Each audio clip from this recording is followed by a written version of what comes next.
ভয় পান? কিন্তু সত্যি বলতে আপনি কি জানেন কেন? ভয় কি সবসময় খারাপ? দ্য ফোবিয়া ফাইলসে আপনাকে স্বাগতম।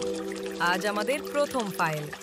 আমরা সবাই কোনো না কোনো বিষয়ে ভয় পাই, অন্ধকারে বা হয়তো কোনো পরীক্ষা নিয়ে।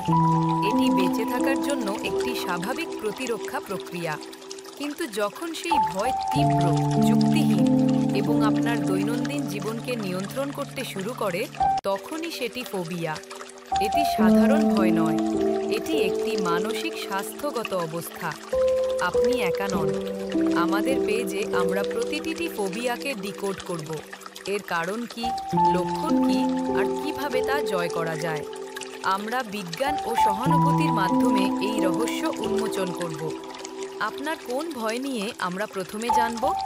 অ্যাক্রোফোবিয়া, ক্লস্ট্রোফোবিয়া নাকি নোমোফোবিয়া? কমেন্টে আপনার ফাইল নম্বরটি বলুন। ভয় নয়, জয় হোক! আমাদের ফলো করুন।